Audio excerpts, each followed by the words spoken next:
Saudações, pessoal! Professor Frederico Schaff aqui de novo em mais uma videoaula então de redes industriais. Na videoaula de hoje a gente vai ver sobre a camada de rede do modelo OSI. Tá? Essa videoaula ficou um pouquinho longa, tá? Eu não quis cortar o conteúdo porque ia ficar meio difícil de acompanhar se deixasse um pedaço numa coisa e um pedaço de outra.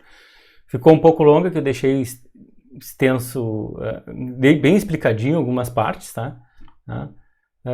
E, bom, vamos ver então sobre a camada de rede do modelo ISO-OSI.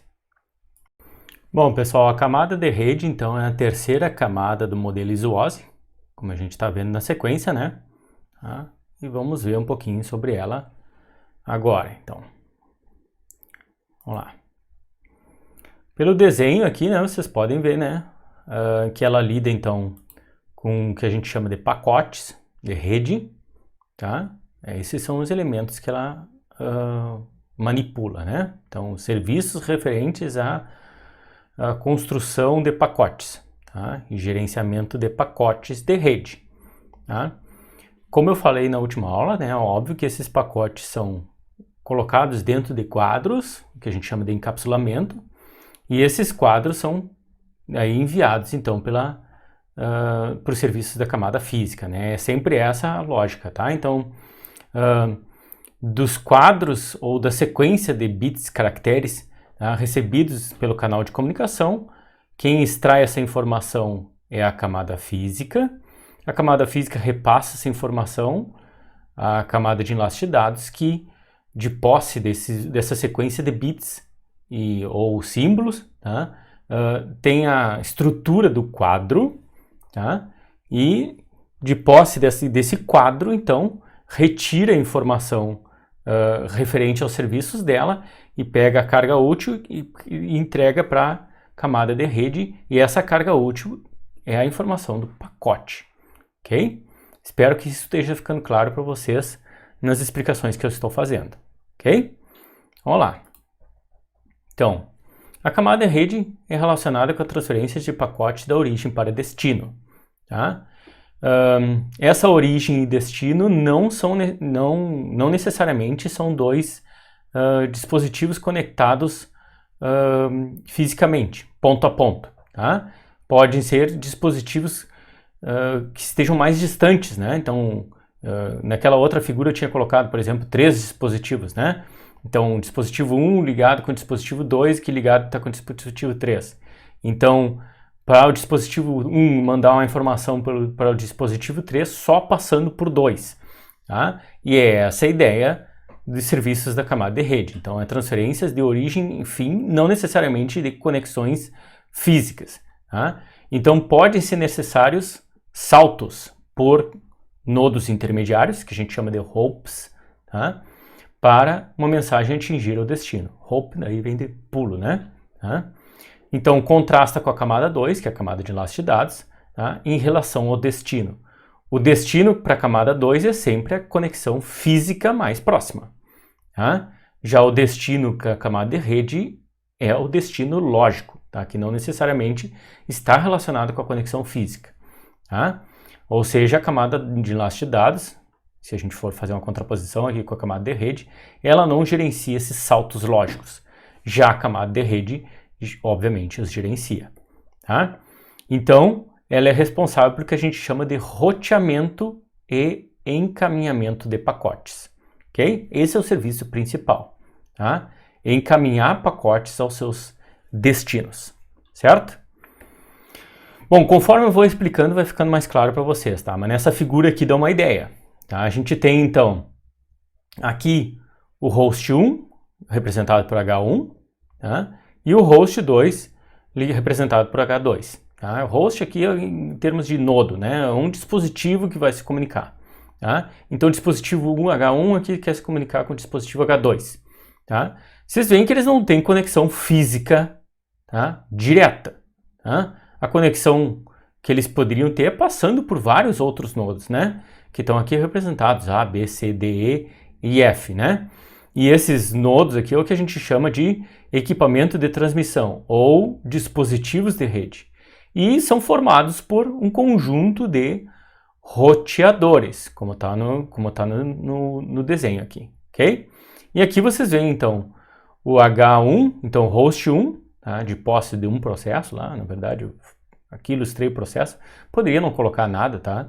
Mas tem uma aplicação, então, né, tá, que está querendo se comunicar com a outra aplicação no H2, tá? E por consequência vai usar o serviço de rede para enviar um pacote, e esse pacote vai ser encaminhado múltiplas vezes, passando por vários roteadores até chegar o H2. Tá? É o que normalmente a gente tem na internet, por exemplo. Tá? A gente não tem conexão direta com o servidor, sei lá, da UFSM, ou o servidor do Moodle da UFSM, ou o servidor de notícias lá, sei lá, Globo, UOL, alguma coisa do tipo. Tá? A gente não tem conexão direta com esse dispositivo, tá? Com esse servidor. Como é que a gente faz para requisitar alguma coisa para ele? Bom, a gente requisita para o dispositivo mais próximo, esse dispositivo mais próximo encaminha, e assim tem múltiplos saltos, então, né, de encaminhamentos, tá, que em algum momento vai chegar lá no seu destino. É justamente esse o serviço da camada de rede. Tá? Então, esse host 1 aqui gera um pacote, e vocês podem ver que obrigatoriamente ele vai seguir esse caminho aqui para A, tá? Que é o roteador mais próximo que ele tem, e o único que ele tem conexão física. Então o A vai receber o pacote de H1 e vai dizer, o H1 vai dizer, ó, eu quero me comunicar com H2. Tá? O A vai dizer, bom, eu não tenho conexão física com H2, então vou repassar esse pacote. Esse pacote pode ir pelo caminho de conexão com C ou com B. Tá? Aqui está ilustrando indo para o C, né? Poderia ir para o B também, tá, pessoal? Não tem problema nenhum. Tá? Fato que deve ter uma regra aqui nesse roteador A para dizer se é por A ou por B. Tá? O fato é que também esses dispositivos aqui eles podem encaminhar esse pacote. Tá? Então, o A aqui encaminhou para o C pode encaminhar para D ou para E, tá? E o D pode encaminhar para o E ou o E pode encaminhar para o F. E o F, lá na última ponta, ele vai dizer, opa, eu tenho uma conexão com H2. E aí, encaminha, nessa etapa final, o pacote chega em H2, que é justamente o destino do pacote. Tá? E mostra que, bom, mesmo com os múltiplos encaminhamentos, o pacote chegou ao destino. Esse é justamente o serviço da camada de rede. Encaminhar os pacotes até o destino. Ok? Espero que tenha ficado claro isso para vocês. Então, na camada de rede, novamente, tem a discussão quanto ao modelo de serviço de conexão. Tá? Só que essa conexão agora não é a conexão física, e sim a conexão lógica. Tá? Se vocês lembrarem, em algum momento lá eu falei para vocês de topologia física e topologia lógica, e diz que não necessariamente os dois são iguais. Tá? É aqui que começa a diferenciar. Tá? A topologia física é obviamente mais fácil de enxergar, tá, pessoal? Mas tem a topologia lógica também. Tá? E essa topologia lógica pode adotar os mesmos modelos de rede que a gente havia comentado antes, então, na camada de enlace de dados, né? Orientado à conexão ou sem conexão e com ou sem confirmação dos pacotes, o que a gente chama de acknowledge. Tá? O objetivo dessa camada de rede é, com base nas conexões da camada de enlace de dados, proporcionar um serviço de entrega para a camada de transporte. Entrega de quê? De pacotes, obviamente. Tá? Então, vamos lá. Problemas que a camada deve solucionar ou resolver, né? Tá? Então, vai ter, obviamente, algoritmos de roteamento para conseguir encaminhar esses pacotes, então. Vai ter algoritmos de controle de congestionamento, tá? Porque os pacotes eles podem congestionar determinadas vias, né? Tá? E assim é serviço da camada de rede gerenciar isso. E fazer o que a gente chama de endereçamento lógico. Tá? Endereçamento físico é de serviço da camada de enlace de dados. Endereçamento lógico é da camada de rede. Ah, professor, quer dizer que pode ter dois endereços? Sim, tá? Normalmente em redes mais complexas, os dispositivos têm dois endereços. Tá? Tem o endereço físico e o endereço lógico. Tá? Em redes menos complexas, ou se utiliza só o físico ou só o lógico. Tá? Fato é que tem nessa construção em qualquer tipo de rede. Tá? E o endereço lógico é devido justamente aos múltiplos saltos, né? Os hops, né? Que esse pacote, por onde esse pacote pode passar por diversos encaminhamentos. Né? Então, em cada encaminhamento é um salto que a gente chama. Ok? Bom, protocolos que desempenham serviços inerentes à camada de rede. E aqui vem alguns protocolos de rede que você já deve ter ouvido falar. Ah, professor, eu já ouvi falar no IP. O que é IP? Internet Protocol, ou protocolo de interredes. Tá? E aí a gente tem as versões 4 e versão 6. Tá? Esse é justamente um protocolo que faz exatamente o serviço da camada de rede. Tá? Endereçamento lógico, tá? Roteamento, tá? E controle de congestionamento. Nesse protocolo, lida justamente com esses problemas. Tá? Então, ele faz exatamente os serviços que é da camada de rede do modelo SWOSS. Ok? Bom, tem outros, tá? E para quem quiser aprofundamento no IP, né, vai ter uma videoaula mais para frente sobre isso. Tá? Tem outros, então. O DVMRP, Distance Vector Multicast Routing Protocol, né? Tá? O ICMP, Internet Control Message Protocol, tá? Esse é bastante utilizado no comando ping, que vocês devem conhecer. Tá? Utiliza então o ICMP. O IGMP, Internet Group Multicast Protocol. O PIN-SM, ou DM, Protocol Independent Multicast Sparse, ou Dense Mode. Tá? IPsec, que é uma versão do IP com segurança. O IPX, Internet Network Packet Exchange, tá? Bastante utilizado em joguinhos antigos, tá? que utilizavam essa tecnologia para fazer conexão das máquinas. O RIP, tá? Routing Information Protocol, tá? Utilizado então para troca de informações entre roteadores. Tá? É um protocolo para essa troca de informações. E o DDP, Datagram Delivery Protocol, tá? Então, que é um protocolo de entrega então de datagramas, ok? Bom, aqui eu estou mostrando implementações práticas, tá? De protocolos que fazem esse serviço equivalente ao da camada de rede. Aqui, como a gente está estudando um modelo teórico, tá? Eu vou mostrar para vocês esses serviços não relacionados a nenhum protocolo específico, ok? Bom, o que são roteadores? Tá? Que aqui a gente menciona bastante nos serviços da camada de rede o termo roteamento, né? Que está ligado a um dispositivo roteador. Tá? Esse nome, tá? Vem do inglês de router, tá? Ou router, alguns falam. Tá? Então, traduzindo, seria roteador. Tá? São elementos ou dispositivos, elementos de rede, né? Ou dispositivos eletrônicos de armazenagem e encaminhamento. Essa é a definição, tá, do roteador.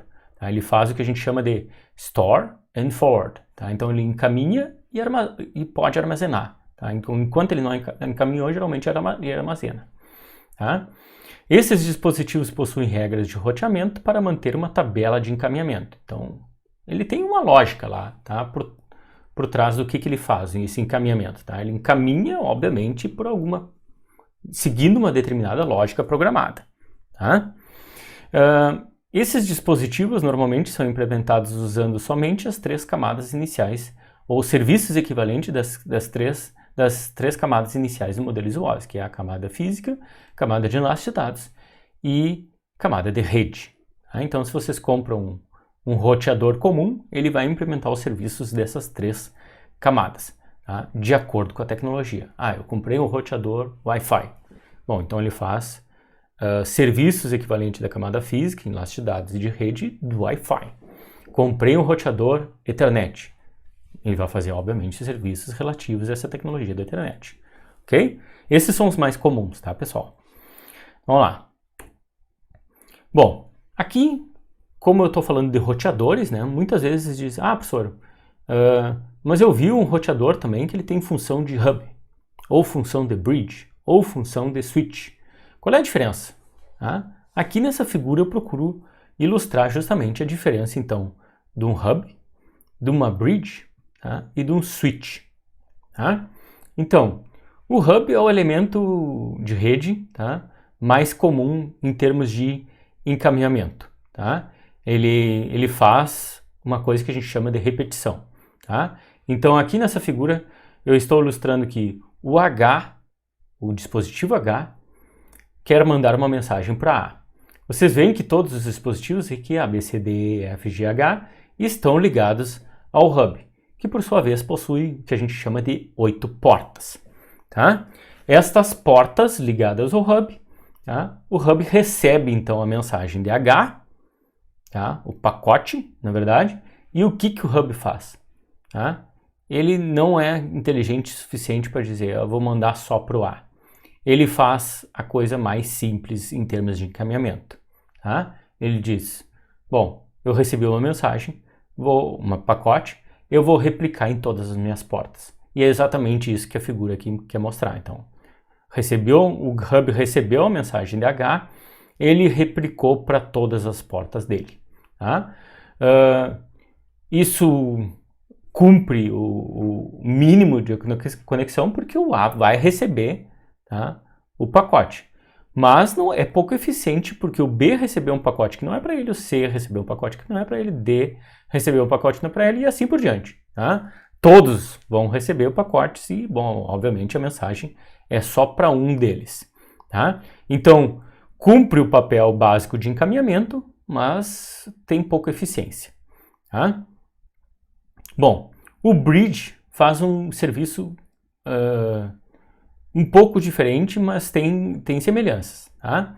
Então, o bridge aqui ele interliga dois segmentos de rede diferentes. Então, vocês podem ver aqui Local Area Network 1, Local Area Network 2. Tá? Então, o bridge faz essa interface entre as redes locais diferentes. Tá? E aqui, o que o bridge faz de mínimo? Tá?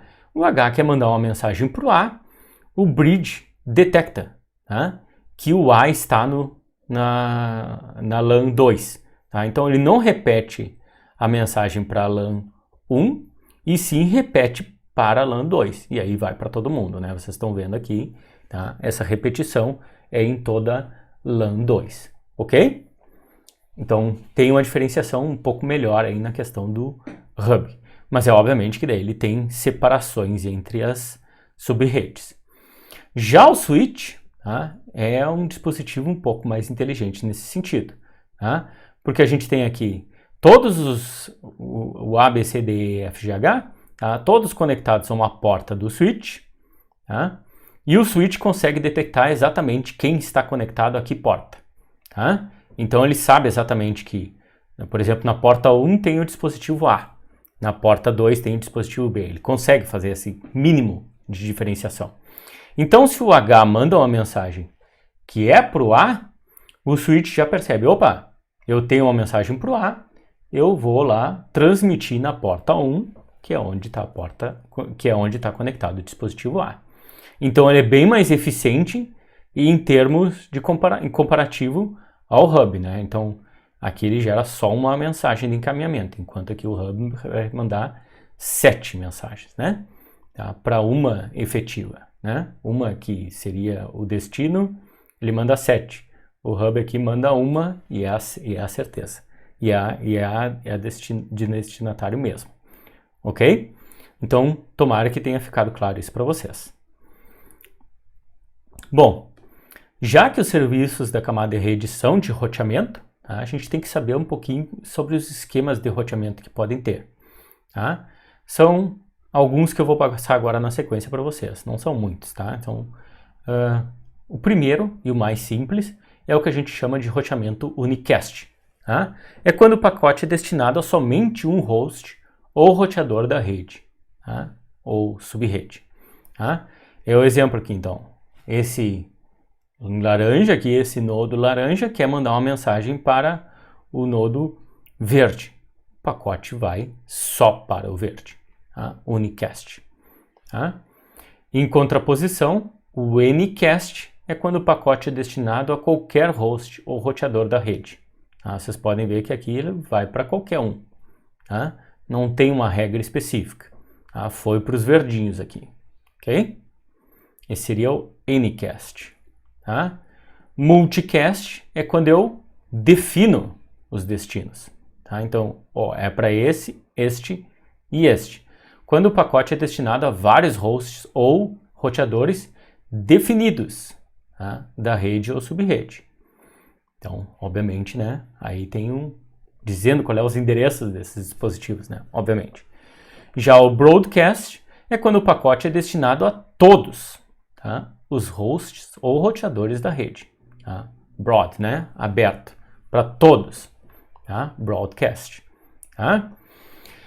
Bom, também tem um esquema de roteamento não tão conhecido, que é o geocast. Tá? Quando o pacote é destinado a hosts ou roteadores da rede, tá? Ou subrede, que estão em um local específico geograficamente. Tá? Então, quando a gente tem redes de backbones, que a gente chama, né? Espinhas dorsais de conexões, né? Tá? Às vezes a gente tem um backbone aqui, por exemplo, da América do Sul, tá? Ele manda lá para o backbone da África. Então, é baseado em localização, tá? E não em endereçamento. Tá? Então, aqui é o tal do geocast, tá? Quando tem esse roteamento baseado em posição geográfica, ok?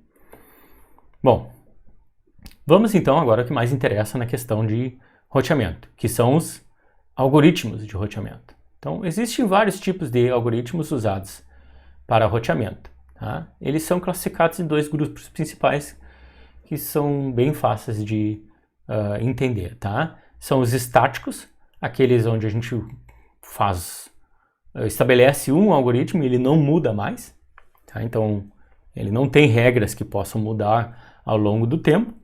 Ou os algoritmos classificados como dinâmicos, em que as regras podem mudar. Tá? Então, dinâmicos ou adaptativos. Ok? Bom, seja qual for o algoritmo de roteamento, eles procuram otimizar alguma coisa. Tá? E essas coisas que eles buscam otimizar são métricas de roteamento. Tá? Aqui estão alguns exemplos de métricas de roteamento. Então, atrasos ou latências. Tá? E aí os atrasos geralmente a gente chama de atraso médio, atraso máximo, atraso estimado, ou o que é bastante conhecido, que é o round trip time, tá? Tempo de ronda, né? Tá? Que ele vai e volta, né? O RTT. Obviamente que a intenção dos algoritmos de roteamento nessa métrica é diminuir esses atrasos ou diminuir a latência. Tá? Já a outra métrica é chamada de throughput, tá? Ou vazão dos fluxos de dados. Tá? Então é aumentar, obviamente, né? A gente quer aumentar o fluxo de dados para encaminhamento desses pacotes.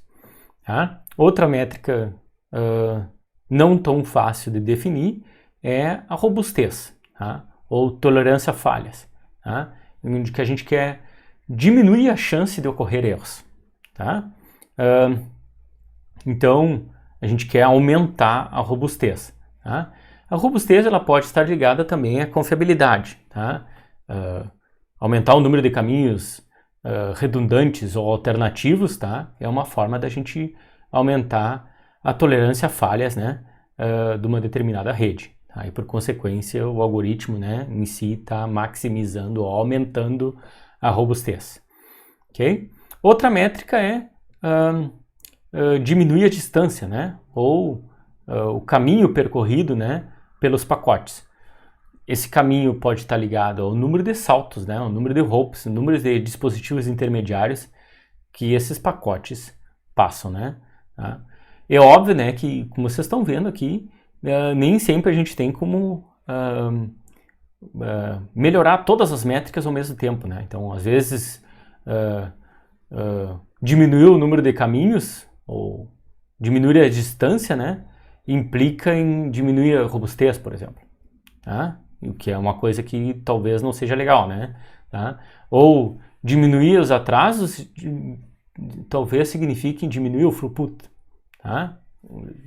Vocês estão vendo então que às vezes a gente tem essas métricas um pouco conflitantes, né? é óbvio, né, que cada algoritmo, né, às vezes maximiza uma ou otimiza uma das métricas e não olha nem um pouquinho para outra. Então, a gente tem ganhos e perdas, né, de acordo com as regras que a gente estabelece ou de acordo com a escolha do algoritmo de roteamento. Ok? Isso que eu quero que fique bem claro para vocês. Ok? Não existe uma solução ideal para tudo. Tá? Se a gente melhorar uma métrica, provavelmente a gente está piorando outra. Ok? Bom, os algoritmos de roteamento ainda podem ser globais ou locais, dependendo do escopo da rede ou da subrede. Tá? Algoritmos locais são muito usados em subredes locais, então Local Area Network, né, LAN, enquanto que algoritmos globais são utilizados em Wide Area Networks. Isso é meio lógico, né? Ok? Bom, aqui alguns exemplos de algoritmos de roteamentos que são os mais conhecidos. Tá? E aqui então tem o Shortest Path, caminho mais curto, inundação, flooding, tá? Flooding, né? Desculpa. O de vetor de distância, o de estado enlace, algoritmos de roteamento hierárquicos, que levam em conta difusão, que levam em conta multidifusão, que levam em conta hosts móveis, tá? E para redes ad hoc, né? Que são redes estabelecidas de maneira mais solta, né? Então, eu fiz uma subrede aqui que ela é válida por pouco tempo. Então, a rede ad hoc. Tá? Desses algoritmos, tá? O que a gente vai ver mais a fundo são esses 4 iniciais. Então, caminho mais curto, inundação, vetor de distância e enlace de dados. Tá? Ah, professor, por que não vamos ver o hierárquico nem o de hosts móveis? Tá? Bom, porque vocês entendendo esses 4 iniciais, tá? Em princípio, vocês já têm todos os mecanismos conhecidos para entender o resto dos algoritmos, tá? Então, sabendo qual é que é as regras utilizadas pelo Shortest Path, pelo flooding, pelo vetor de distância, pelo start enlace, tá? Vocês vão entender como é que é o hierárquico, como é que é o multidifusão, como é que são os hosts móveis e assim por diante. Tá? Basta vocês lerem um pouquinho sobre esses algoritmos, ok? O foco então está nos 4 primeiros. Tá? Sobre o hierárquico ainda, pessoal, tá? Então esse aqui, tá? Quando a gente vê lá sobre o Internet Protocol, né, sobre o IP, né, eu vou comentar um pouquinho então sobre as tabelas de roteamento do IP e vocês vão ver que tem essa ideia justamente do hierárquico, ok? Bom, isso mais para frente, tá?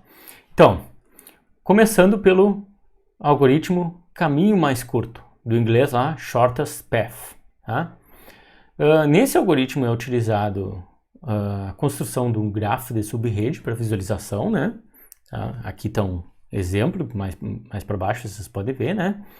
E nesse grafo, os nós, tá? Ou essas bolinhas aqui, como vocês podem ver, tá? São os roteadores, ou elementos que podem rotear pacotes, e arcos são as linhas de comunicação, ou seja, as conexões físicas, que são os enlaces, tá? De dados entre os roteadores. Então, A aqui está fisicamente conectado com B, A está fisicamente conectado com C, A não está fisicamente conectado com D. Mas se B e C são roteadores, logo esses podem repassar a informação, tanto para D quanto para E. Ok?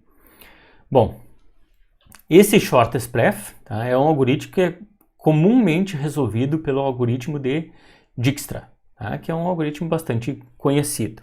Tá? Mas vocês podem ver que quando a subrede é pequena e o grafo é pequeno também, é bem fácil de resolver isso visualmente. Né? Vamos lá. Aqui nesse exemplo, né, se eu fosse dizer para vocês, qual é o caminho mais curto de A com E? Vocês fazeriam um cálculo bem simples, né? Opa, tem só 2 caminhos aqui, professor. Ou A, B, E, ou A, C, D, E. Qual é o mais curto? Aqui é 2 mais 3. Então, 5. Chego em E. E aqui é 6, passando por D e E. Então, o caminho mais curto é por B. Bem simples, né? Ah, professor, mas o que é 2, 3? Tá? O que são esses números, tá? Nas linhas ou nos enlaces de dados? É alguma métrica, tá, pessoal? Que pode ser qualquer coisa, na verdade, tá? Pode ser a latência, que é mais comum, tá? Pode ser o atraso de conexão, tá? Pode ser o número de saltos, por que não? Tá? Eu posso estar abstraindo e dizendo ali que é o número de saltos, tá? Pode ser o throughput e assim por diante, tá? É mais fácil da gente enxergar, tá, pessoal? Pela latência ou pelo atraso, tá? Então a gente pode dizer, a comunicação de A com B aqui sofre um atraso de 2. 2 o quê? Vocês escolham aí qualquer uma unidade, tá? Para nós não importa muito qual é que a unidade vai ser utilizada, importa que a gente está comparando aqui, né? Esse caminho entre eles, né? Então, podia ser 2 milissegundos, 2 microsegundos, 2 segundos, o que vocês quiserem, tá? Geralmente aqui eu coloco 2 e não coloco unidade de tempo, porque a gente pode dizer que é 2 UT, 2 unidades de tempo, tá? Seja ela qual for, ok? Bom, aqui ó, um exemplo, né, do caminho mais curto, shortest path, né, com uma rede um pouquinho maior, tá? Uma subrede um pouquinho maior, com mais elementos, né? Já fica um pouco mais difícil, né, da gente visualizar, né, qual é o caminho mais curto entre A e I, tá? Vocês poderiam, com algum trabalho, né, tá, fazer todas as possíveis combinações e vocês iam chegar a algum resultado, tá? Fato é que, como eu disse, né, tá, no shortest path a gente pode fazer a resolução visual quando dá, quando é fácil, tá? E se começa a ficar difícil, aí a gente utiliza um algoritmo que é o chamado algoritmo de Dijkstra, que eu já vou mostrar para vocês, tá? Se vocês fossem resolver isso aqui na mão, né, visualmente, né, em algum momento vocês iam chegar na resposta que é essa aqui, tá? Para o encaminhamento de uma mensagem até I, o caminho mais curto seria passando por D, F, e aí poderia ser por G ou direto para I. Dá exatamente o mesmo valor, tá? Ambos lá vai dar 9. Tá? Então vocês podem dizer que o caminho A, D, F, I tem 9, ou sofre atraso de 9 unidades de tempo, ou A, D, F, G, I também é 9, tá? Pelo cálculo. Tá? Se vocês forem por outros caminhos aqui, vocês vão ver que vai dar mais. Tá? Se a gente fizesse A, B, H, I, né? Tá? Então, 8 mais 3, 11. Tá? A, C, E, H, I, né? Vai dar 5, 8, 11 também. Tá? Então, vocês vão ver que todos dão maiores que esse. Então, essa é a única solução que dá 9. Ok? Então, por consequência, é o caminho mais curto, certo? Bom, agora vamos fazer a resolução desse algoritmo shortest path utilizando o algoritmo de Dijkstra. Tá? Como é que se faz isso? O número de passos, tá? É um algoritmo iterativo praticamente, tá? Então, o número de passos é igual ao número de nós, tá? Se todos os caminhos querem ser determinados. Se quisermos determinar somente o caminho mais curto entre os dois nós, o algoritmo pode diminuir o número de passos devido a uma otimização. Tá? Assim, a gente escolhe caminhos mais curtos detectados a cada iteração ou a cada passo. Ok? Vou fazer aqui com vocês. Tá? Tem uma animação aqui mostrada para mostrar como é que se faz esse algoritmo de Dijkstra. Então, mesmo exemplo do anterior, né? Você já sabe a resposta, né? Que é 9, já sabe o caminho também, tá? Mas vou mostrar aqui por Dijkstra. Então, como é que se dá esse? Tá? Eu tenho lá o A querendo fazer a comunicação com I, tá? É óbvio que vai passar por diversos dispositivos. O passo 1 é justamente, então, bom, para a mensagem chegar em A pelo passo 1, é obviamente 0.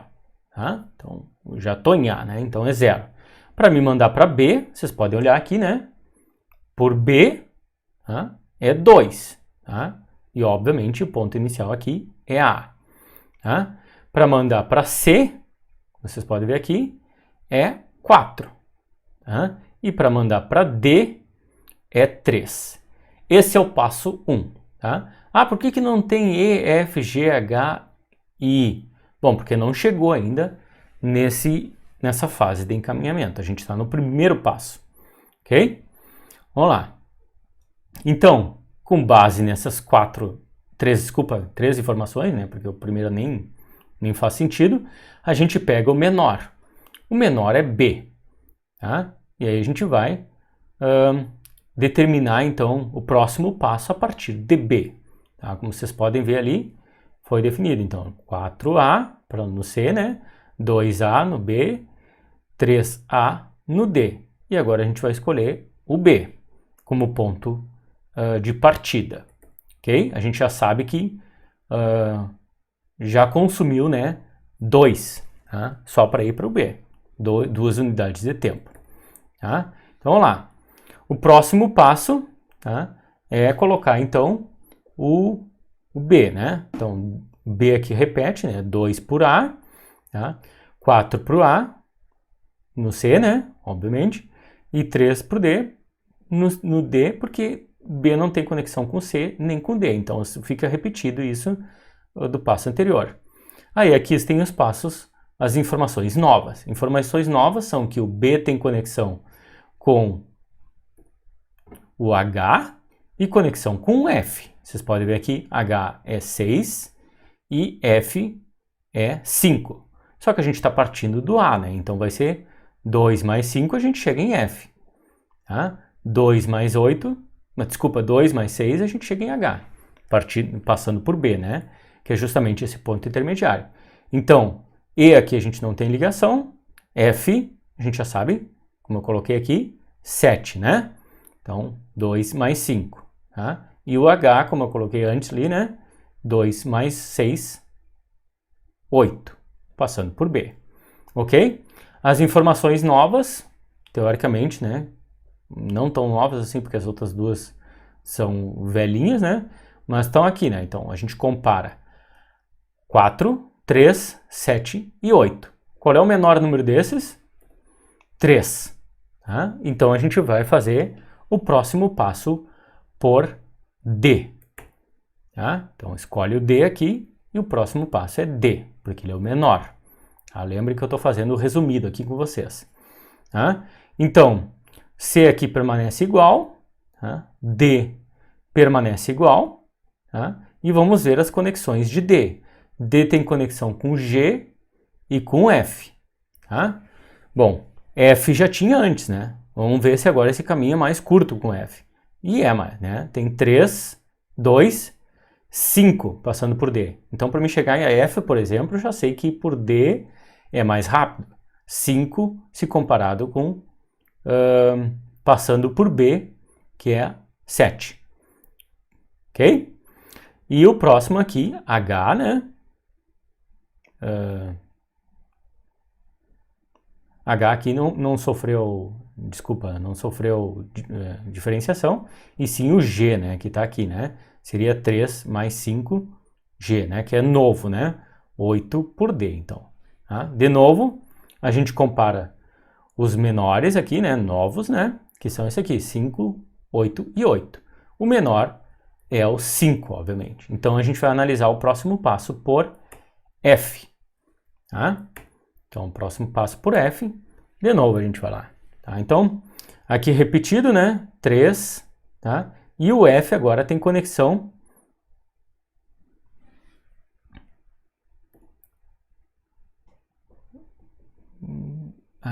aqui desculpa, eu fiz uma simplificação, né? E acabou aparecendo esse 9F aqui.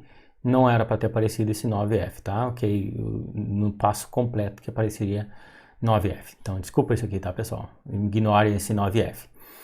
Fato é que agora a gente está olhando por...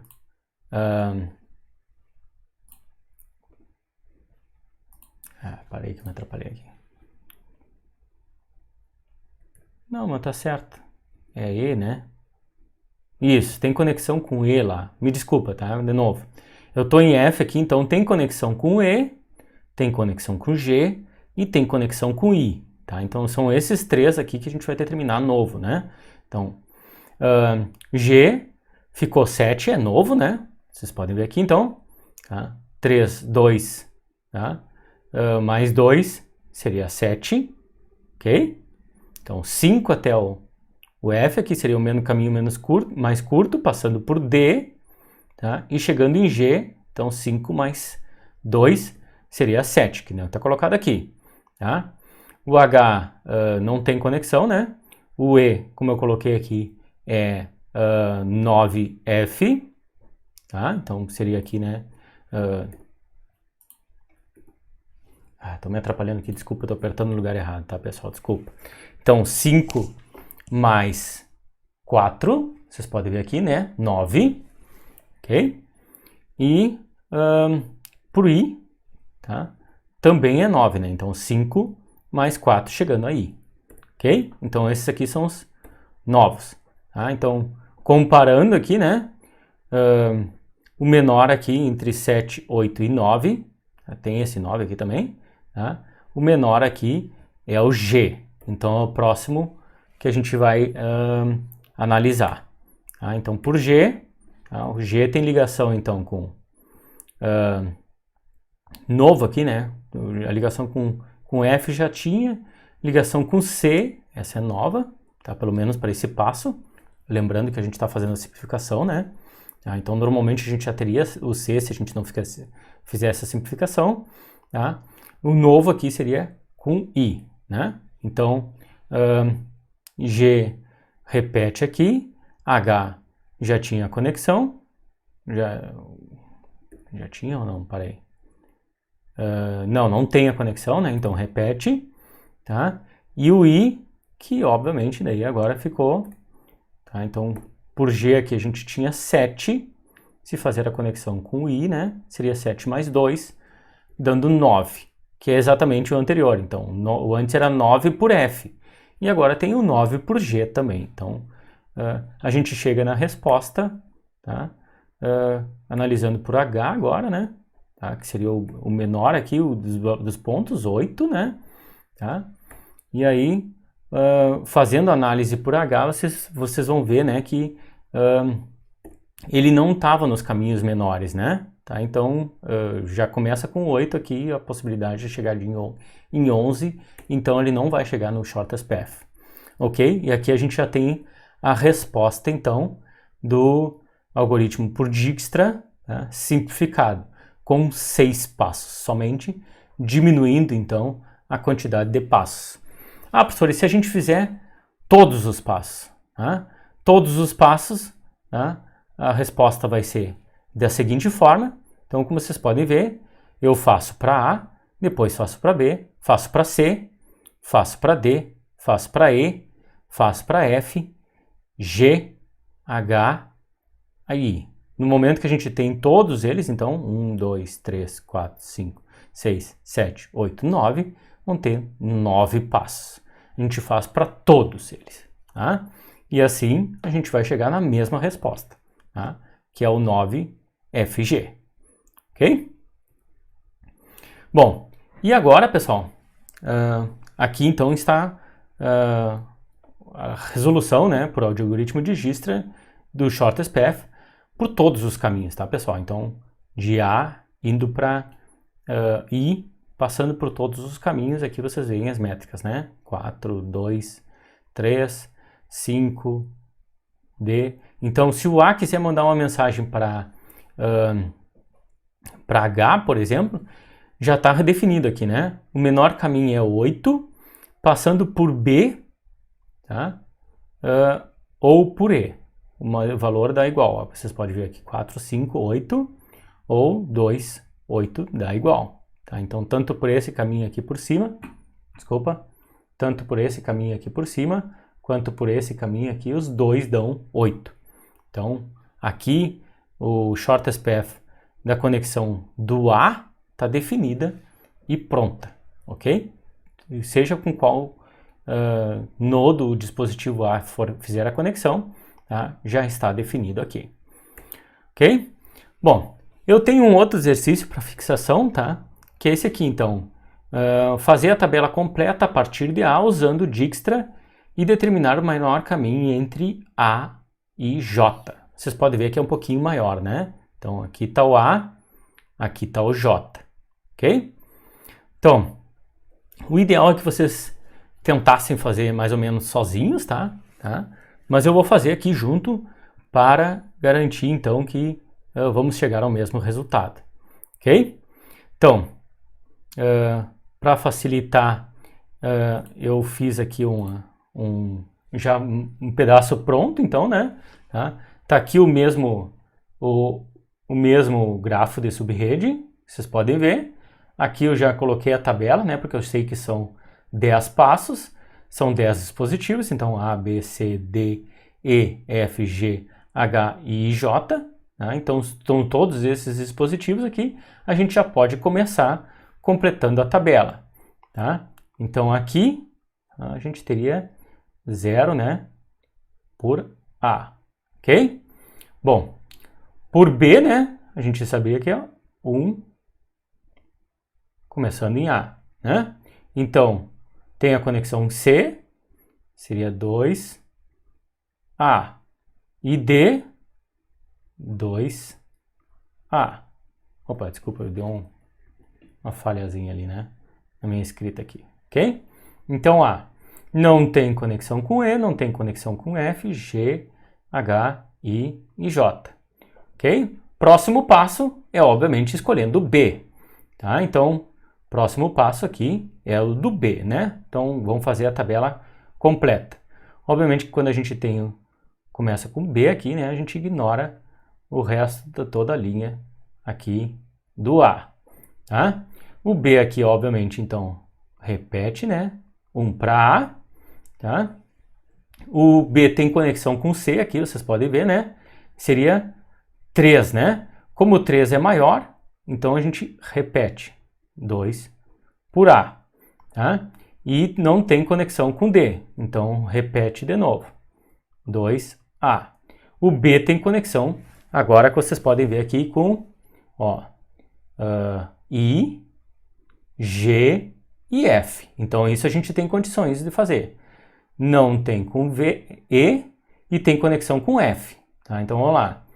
F seria 4, né? 4 por B, né? G tem conexão aqui, né? Seria 5 por B, ok? 5 por B, né? Vocês podem ver a linha aqui, né? E o último aqui, né? Seria I, né? I seria 1 mais 7, 8 por B, ok? Então, tá pronto o segundo passo, tá? Terceiro passo aqui seria, então, novamente fazer de novo isso aqui, né? Então, isso aqui não vai importar. E agora a gente escolhe o C, tá? O C aqui repete, 2A, né? E o C tem conexão com o B aqui, obviamente vai ser maior, né? Então, 4, então não vai ficar menor. 2A, desculpa aqui, eu fiz de novo, bonitinho lá. 2A, tá? E o C tem conexão agora com E e com G, tá? Então, vamos lá, com E. Para chegar a E, 2 mais 2. Então, seria 4 por C, ok? Bem fácil de ver aqui, né, pessoal? Tá? E G seria 2 mais 4, seria 6 com G. Opa, mas o B já tem conexão com G. Ah, então o menor é o anterior, então B. Então, nesse caso, a gente não repete, porque o outro anterior é menor. Tá? A gente sempre quer o caminho menor, tá, pessoal? Vamos lá. Aqui, né? E agora, D. Eu estou fazendo todos com vocês para ficar mais fácil. Tá? Então, 2A, tá? E o D tem conexão com G e com F. Tá? G e F, ó. F é novo. Tá? Então, vamos lá. D, com F. 5. Tá? Opa, não é novo. Aqui já tem... Opa, deveria ter repetido aqui. Desculpa aqui. Deveria ter repetido esse...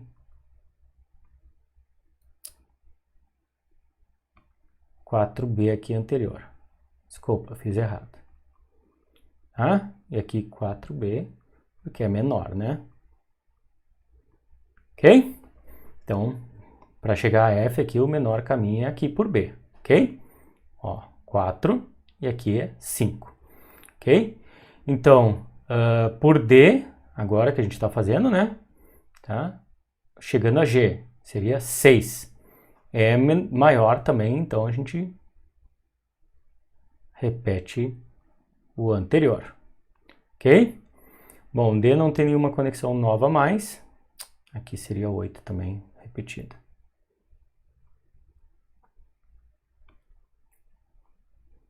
8. Que letra feia. 8 por B. Ok? Próximo. Seria E. Aqui é 400 também. Estou errando algumas coisinhas normal, tá, pessoal? 4C. Tá, então, agora a gente está no E, né? Então, estamos aqui. Tá? E o E, então, repete aqui. 4C.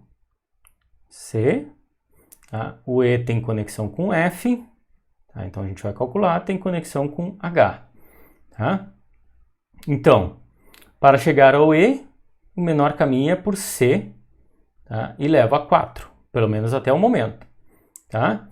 E ele tem conexão com F, então 4 mais 4, eu chego em 8, passando por E. Tá? Bom, mas o F a gente chega com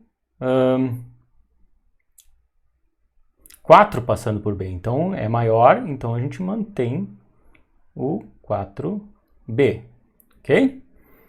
E o próximo aqui seria H. Ó, H não tem nada, né? Nada novo. Então, o H não tem nada calculado, então vamos ver se o caminho por E é menor. Então, seria 4 para chegar a E, passando por C, tá? E para chegar no H, seria somar mais 2. Tá? Então, 4 seria 6. 6, né? Passando por E. Tá? Seria essa a ideia. Tá? E ainda não tem conexão. Então, repete aqui 8 por B, né? E aqui o I ainda não chegou. Tá? Então, risquinho, risquinho, risquinho, risquinho, risquinho. Tá? E o F agora. Agora a gente está no F. Tá? Bom, o F, o caminho mais curto para chegar no F ainda é 4 por B. Tá? E ele tem conexão com G. Então, 4 para chegar até aqui. Para ele reencaminhar para G, vai consumir mais 2. Então, seria 6. Como o 6 é maior, então repete aqui, então, 5B. Tá? Repete o que é menor. Tá? O F não tem conexão com H, então repete aqui, 6E. Tá? O F não tem conexão com I, então repete, 8B. E não tem conexão com J também. Tá? Então, F já foi. Terminamos. Próximo, G. Tá? E aí, as conexões novas. Então, G com H, G com I e G com F. Tá? Então, para chegar no G, o caminho mais curto para ele é por B. Tá? Então, a mensagem que o A mande para o G, o caminho menor é por B. Tá? Isso é fácil de ver ali e já está definido. O G tem conexão com H. Opa, desculpa, deu uma falha aqui. G tem conexão com H. 5 para chegar no H, para chegar no G. Mais 2 para chegar no H. Como é maior, então continua 6E. Tá? tem conexão com I. 5 mais 4. Como é maior, segue o anterior. 8B. E não tem conexão com J. Tá? Terminado. Próximo, H. O H, o menor caminho para chegar no H, é 6 por E. Tá? Então, o H tem conexão com J, que é novo, e tem conexão com I. Tá? Então, 6 mais 3 eu chego no I. Tá? 6 mais 3 dá 9. Então, o caminho continua 8B menor. E para chegar ao J, bom, esse não está definido ainda. Então, 6 mais 3 aqui dá 9. 9, então, por H. Ok? Esse caminho é novo. Certo? Próximo, agora I. Tá? Para mim chegar aí, o menor caminho é 8 por B. Tá? Então, o A manda para o B aqui, para chegar ao I. Tá? Então, 8 por B. E o I tem conexão com J. Tá? Então, esse seria o novo, né? O único aqui que não está calculado ainda. 8 mais 2 dá 10. Então, continua 9 por H. Tá? Bom, nesse caso aqui repete e aqui a gente chegou na resposta. 9 por H. Ok? Então, o caminho menor para a gente chegar do A para o J, tá? É passando por H.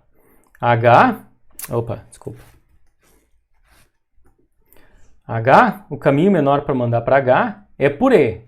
Tá? Então, a gente manda, e o caminho menor para ir para E, tá? É por C. Então, o menor caminho por consequência é esse aqui.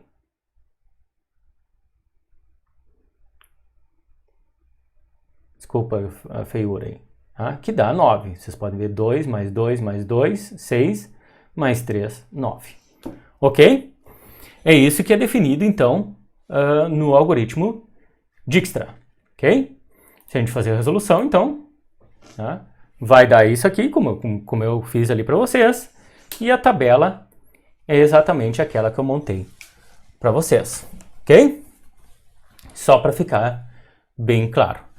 Certo, pessoal? Espero que tenham conseguido fazer. Tá? Se não conseguiram fazer, voltem o vídeo aí, vejam como é que eu fiz. Tá? E tentem treinar um pouquinho mais. Certo? Seguindo. Tá? Outro algoritmo de roteamento, bastante conhecido, é o de inundação. Tá? Vem do inglês ali, flooding. O flooding, né? Tá? Nesse algoritmo, tá, a mensagem, ou pacote, é propagado para todos os roteadores da subrede. Tá?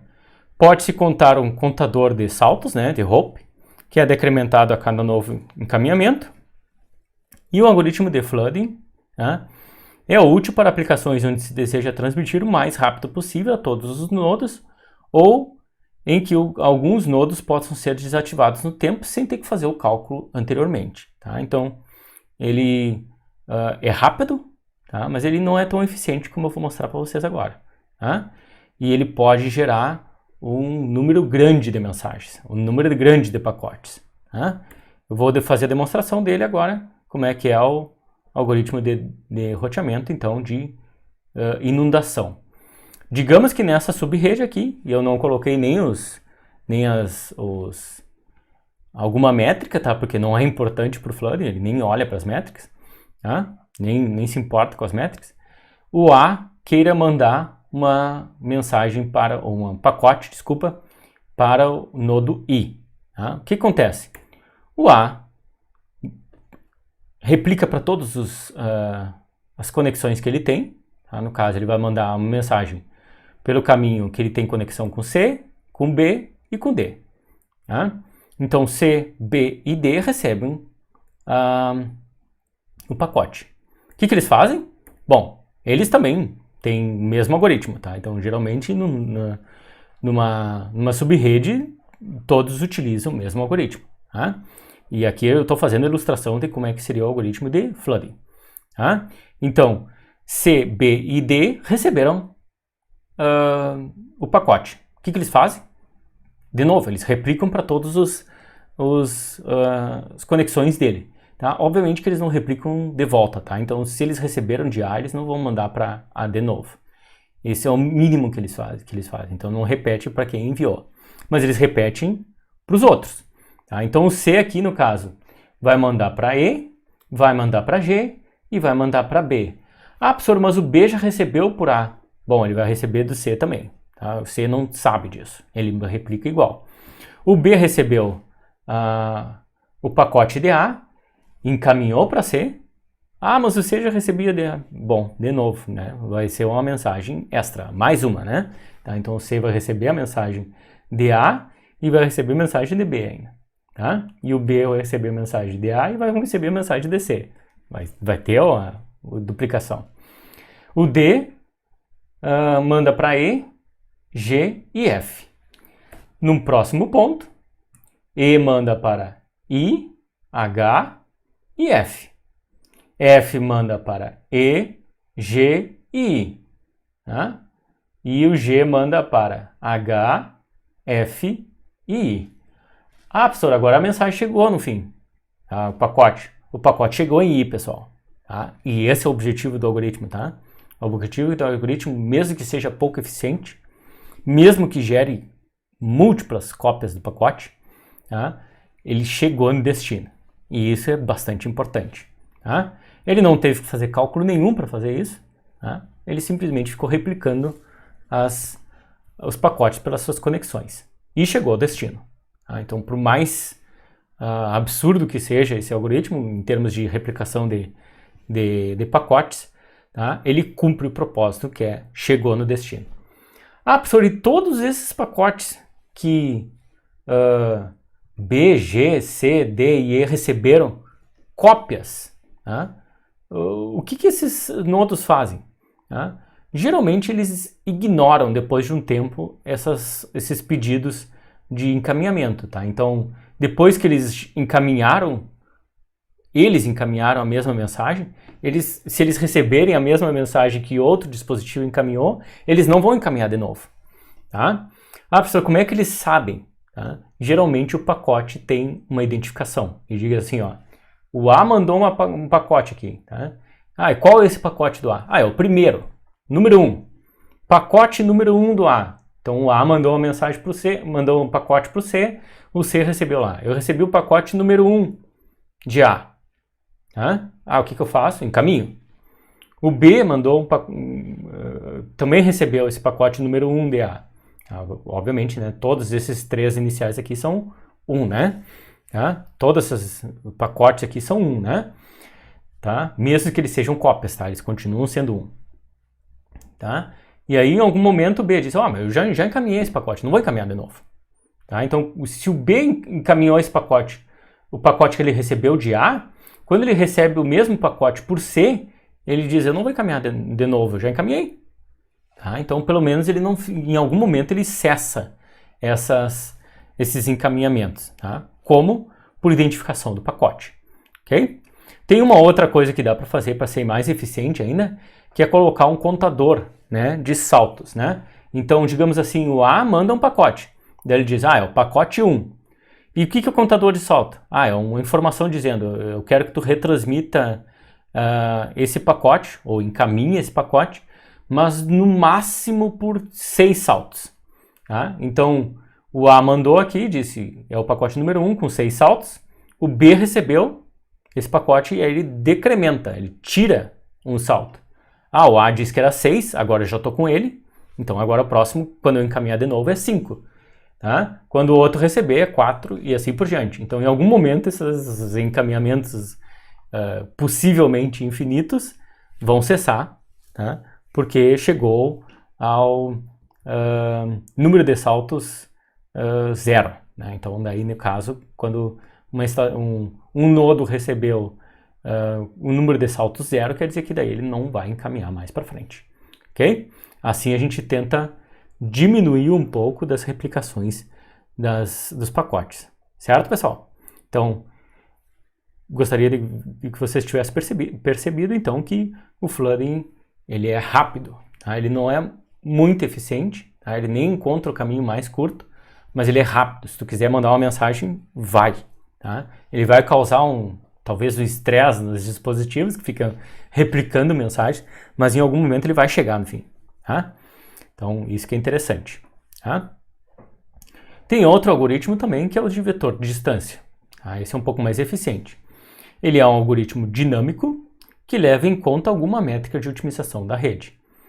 Cada roteador, tá, mantém uma tabela, que a gente chama de vetor, com a melhor distância conhecida para cada destino. Tá? Então, diferentemente do ShotSPF lá, que geralmente a gente constrói uma informação a partir de cada um dos dispositivos, no vetor de distância, cada dispositivo vai ter um vetor com todas as distâncias para todos os dispositivos, ok? Essa é a questão interessante nisso. Tá? As tabelas são atualizadas frequentemente através de trocas entre os dispositivos, tá? E os dispositivos trocam informações somente com os seus vizinhos, que é os que têm conexões físicas. Se não tem conexão física, não troca informação. Tá? É bem simples.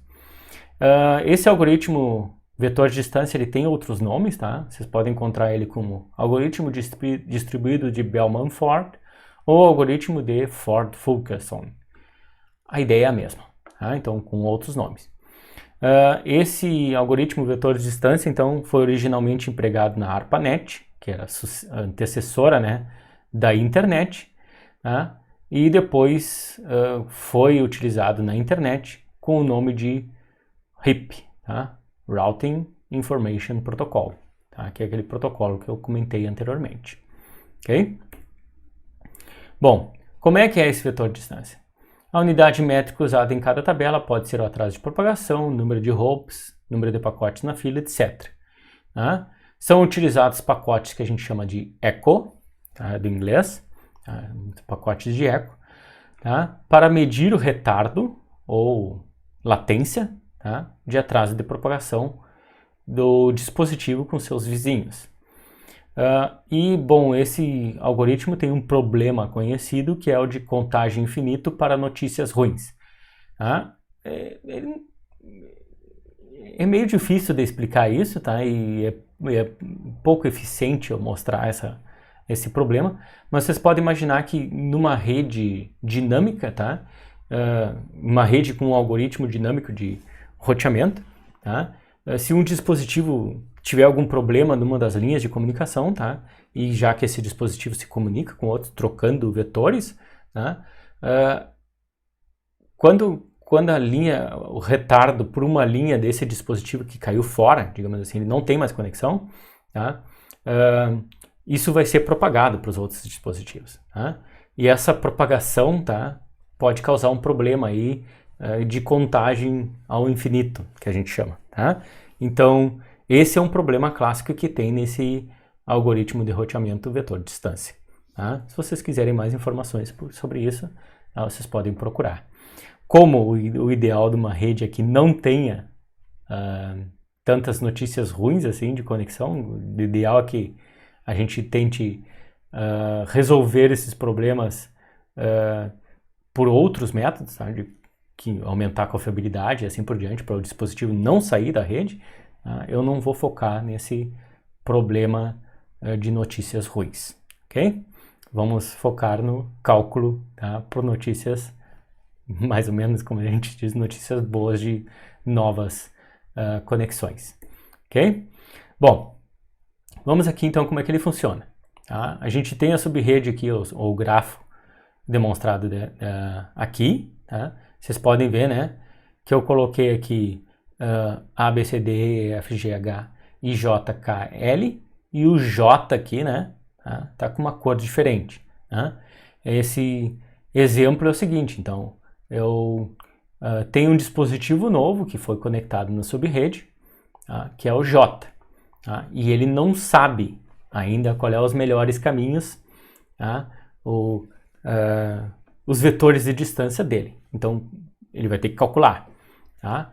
E aí está todo o objetivo do algoritmo de roteamento, esse do vetor de distância. Ele faz o cálculo, Tá?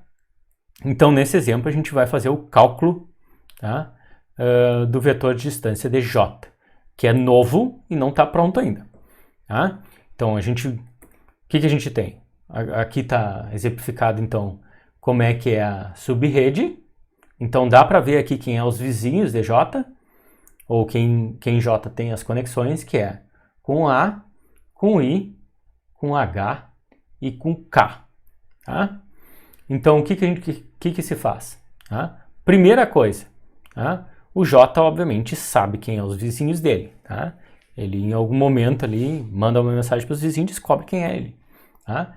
E ele vai pedir as tabelas, né, ou os vetores de distância, tá, dos seus vizinhos. Pode dizer, A, me manda o teu vetor de distância.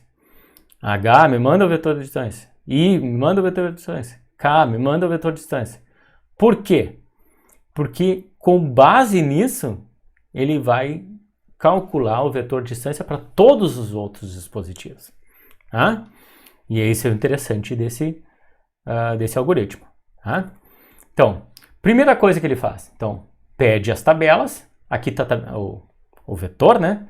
Aqui está o vetor de distância de A, então, A com A, obviamente, é 0, né? A com B, 12, A com C, 25, e aí eu coloquei aqui nessa forma vertical, tá, pessoal? Vocês poderiam colocar horizontal se quiserem, tá? Mas eu vou adotar aqui como se fosse um vetor na vertical, ok? Então, aqui está o vetor de distância de A, aqui está o vetor de distância de H, de I e de K. Tá? Vocês podem ver que eles têm todos os cálculos para todos os dispositivos da subrede, ok? Então, o K tem as suas medidas, o A, o H e o I, e todos os outros também têm. Quem não tem? O J. Tá? O que o J faz? Perde os vetores de distância dos outros dispositivos, tá? E também faz medição, tá? De atrasos ou de distância, tá? Com os seus vizinhos. Tá? É simples isso. Tá? Eu tinha comentado do ping antes, né? O ping é uma forma da gente medir essa latência entre dois dispositivos. Tá? Mais ou menos o que o J vai fazer com os vizinhos dele aqui.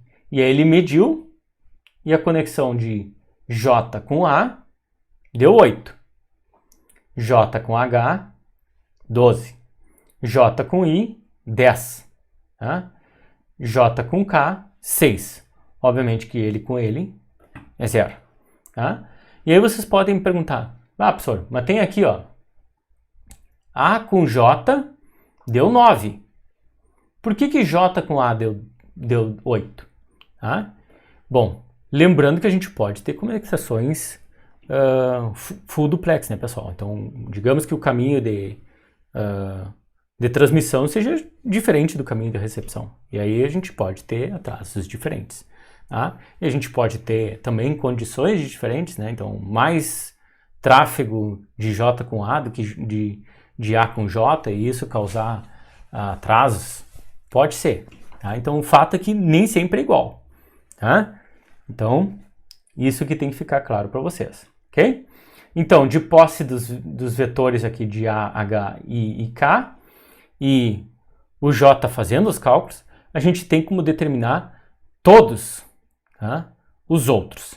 Professor, como é que faz? Tá? É bem simples, tá, pessoal? E aqui eu vou fazer para vocês, primeiro, de uma forma mais fácil, tá? E depois, com um exemplo, eu vou fazer passo a passo. Tá? Então, aqui, como a gente tem 4 vizinhos só, tá? A gente vai fazer os testes com eu falando mesmo. Tá? Então, J quer determinar o menor caminho, tá? Ou então o vetor de distância menor, tá? De J com B. Tá?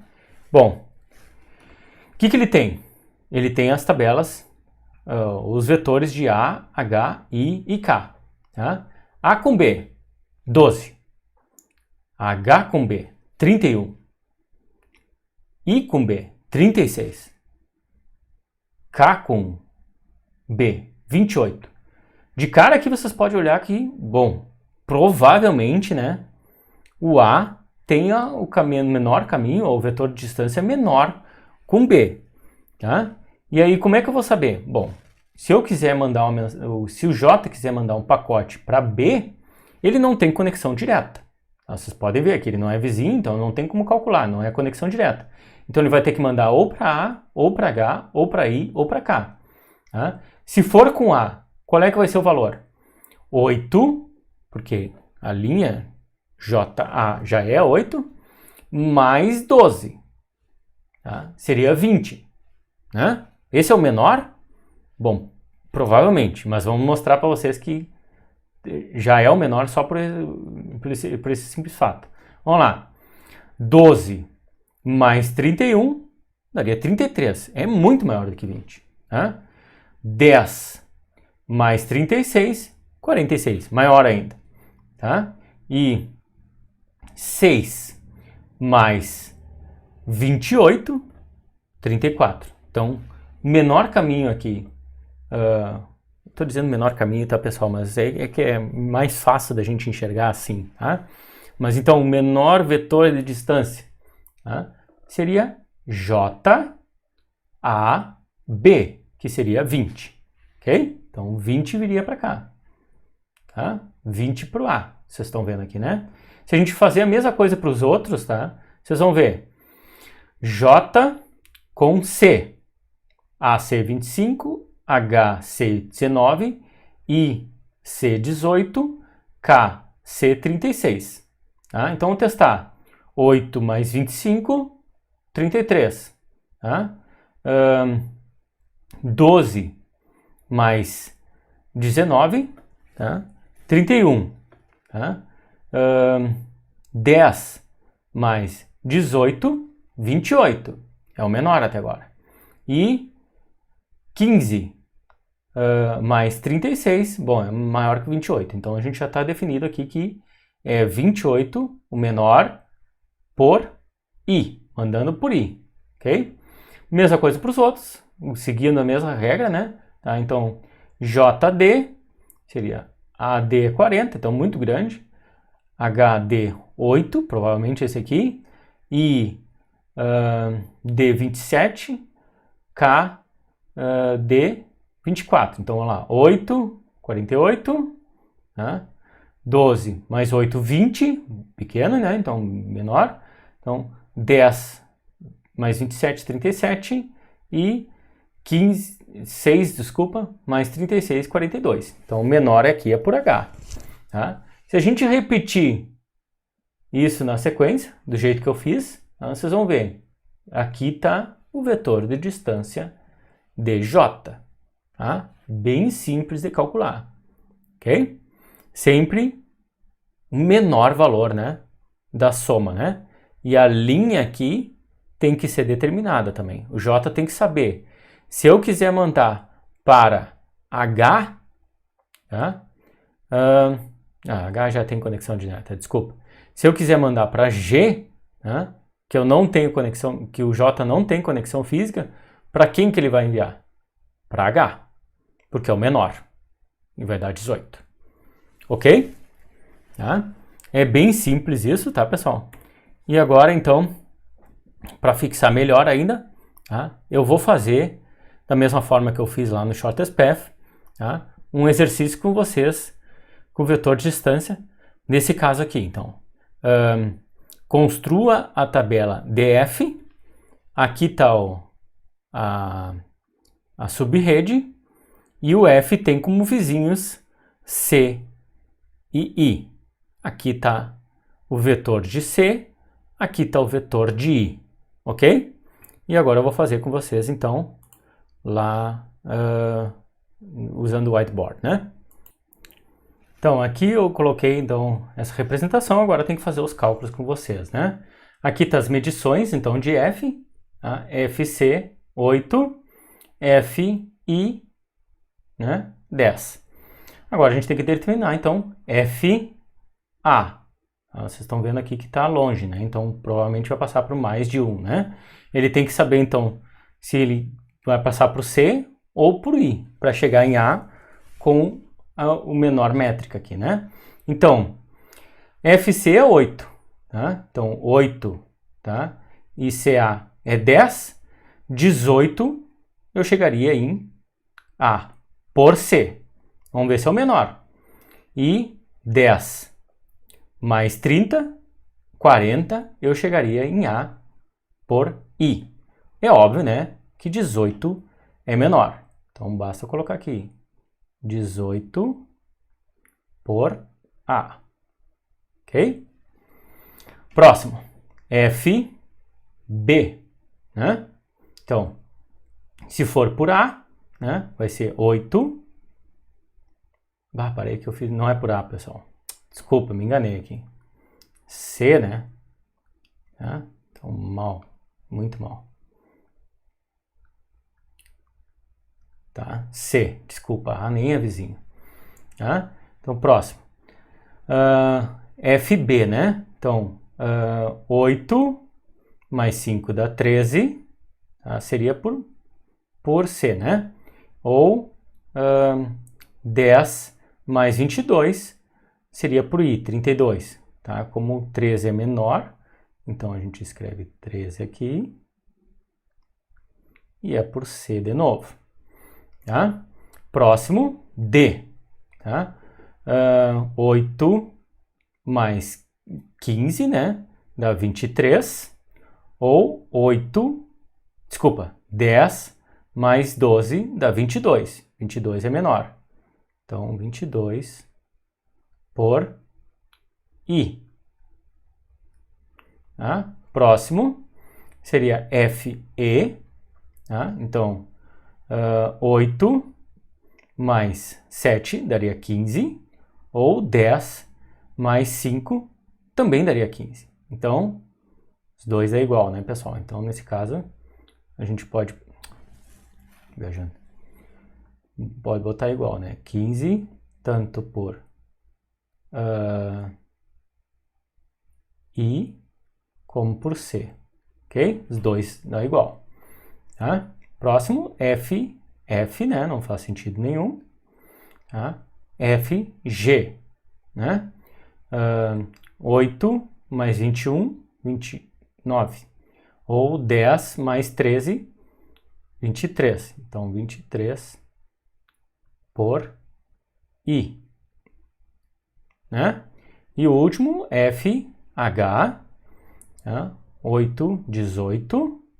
10 mais 6, 16. 16 é menor, né? Por I também. Tá? Então, minha letra ficou feia aqui, né? Mas vocês virem então que é bem fácil de fazer o cálculo. Tá? Quando tem mais de um caminho, assim você pode dizer, eu vou fazer o cálculo assim, professor, que eu acho mais fácil. FA mais... não, FA é igual FC mais CA. E aí vocês fazem o cálculo. FC é 8, CA é 10. Então vocês definem lá que é 18. Se quiserem fazer FA pelo outro caminho, então, né? Tem a outra possibilidade, né, pessoal? Isso aqui é uma possibilidade, isso aqui é outra. FI mais IA. FI, como vocês podem ver, é 10. Tá? IA, 30. E aí vocês vão ter lá FA, seria 40, né? Como esse aqui é o menor, e passa por C, então vocês vão lá colocar isso aqui lá na tabela. Ok? Bem simples, tá, pessoal? Espero que tenham percebido, né? Então, aqui o resultado, né? Exatamente como eu fiz com vocês. Tá? Determinado, então, o vetor de distância de F. Ok? Lembrando, né, pessoal, que sempre se faz só com o vetor dos vizinhos, né? Não importa se a gente vai ter a tabela ou o vetor do E. Tá? O vetor do E não é importante para o F. Ok? Bom, tem um outro algoritmo que é o roteamento por estado de enlace, que a partir de 1979 substituiu o de vetor de distância. Ele é amplamente utilizado, ele utiliza o algoritmo de Dijkstra para otimizar caminhos de roteamento e é dividido em 5 etapas. Primeira etapa é conhecendo os vizinhos, descobrindo os endereços. Segunda etapa, medir o retardo ou custo até os vizinhos. Terceira etapa, criar pacote com informações das etapas anteriores de aprendizado. Quarta etapa, enviar o pacote de aprendizado. E quinta etapa, calcular caminho mais curto até os roteadores. Tá? É bem simples. Tá? Se faz da forma semelhante ao do vetor de distância. Tá? Bom, como é que ele conhece os vizinhos? Tá? É simples, ele manda o que a gente chama de pacote hello. Tá? Ele diz, eu sou o dispositivo tal, quem é tu? Ou, qual é o teu endereço? Tá? E aí, bom, se tu está mandando um canal que é exclusivo entre os dois, né? Óbvio que esse outro lá recebeu e vai mandar uma coisa de volta. Tá? Dá para a gente calcular também através de ping, né, o retardo medido, tá? Por uma mensagem que a gente chama de echo. Tá? O echo é o round trip time, tá? Então tempo de ida e de volta da mensagem dividido por 2. Tá? A carga pode ou não ser levada em conta, basta para isso acertar o início do timer. Tá? Timer do RTT, né? O algoritmo de indexação para transmitir pacotes de estado de enlace com sequenciamento e idade é utilizado. Tá? O recebimento de pacotes de estado de enlace são confirmados sempre, tá? Então isso é um melhoramento, tá? Em relação ao vetor de distância. Problemas na solução do algoritmo de Dijkstra para redes muito grandes ou que possuam alguma imperfeição são comuns. Tá? Então é isso aí. Tá? Como ele é bastante semelhante ao vetor de distância, tá? Então não vou mostrar para vocês um passo a passo, mas ele é bastante utilizado. Aí ele faz praticamente os mesmos passos do vetor de distância. Ok? Bom, tem outros algoritmos ainda, né? Como eu falei, né? O roteamento hierárquico. Tá? No roteamento hierárquico, os roteadores são divididos em regiões para evitar problemas de tabelas de roteamento muito grandes ou que consumam muito processamento, né, dos roteadores. Isso é o que é utilizado na internet, tá? Então, o roteador da casa de vocês conhece a subrede da casa de vocês. Ele sabe para quem mandar na subrede dele. Saiu da subrede dele, para quem que ele deve mandar? Tá? Depois eu vou mostrar isso para vocês, quando a gente vê o IP. Tá? Mas quando ele não sabe qual é o destino daquele pacote, tá? Não é ninguém da subrede dele, e ele não tem um caminho conhecido para aquele destinatário, o que ele faz? Ele manda para o que a gente chama de gateway, pelo portal. Ele diz, o gateway cadastrado para mim aqui é o de endereço tal. Então esse pacote aqui que eu recebi, que é um destinatário que eu não conheço, eu estou mandando para o gateway. O gateway que se vira. O que o gateway faz? Exatamente a mesma ideia do roteador da casa de vocês. Aí ele diz, é na minha subrede? Não é na minha subrede. Então, vou mandar para o gateway, meu gateway. E assim por diante. Vai subindo até que alguém saiba dizer, esse cara aqui tá na subrede tal. E aí manda para o roteador da subrede que ele conhece. Até que chega no destino e o caminho volta. Tá? Exatamente na mesma ideia, tá? De roteamento. Tá? Esse é utilizado pelo IP, tá? O roteamento hierárquico. Tem roteamentos por difusão, multidifusão, hosts móveis e de ad hoc, que é utilizado em redes wireless e mais indicados quando a topologia física é chamada de mesh. Tá? Nesse caso que pode mudar ali as conexões no tempo, né, dinamicamente, né? Tá? Geralmente são utilizados algoritmos de roteamento mais adaptáveis, tá? Que são esses por difusão, multifusão, hosts móveis ou de redes ad hoc. Ok? Bom, é serviço da camada de rede também, tá? Os algoritmos de controle de congestionamento. Tá? Então, a função principal desses algoritmos é evitar que o desempenho da rede caia ou diminua em virtude do aumento de pacotes, que pode acontecer, né? Tá? Então, congestiona uma rede lá, porque um dispositivo está mandando muito pacote. Tá? E aí outro dispositivo quer mandar pacote para aquele mesmo destino, e aí congestionou.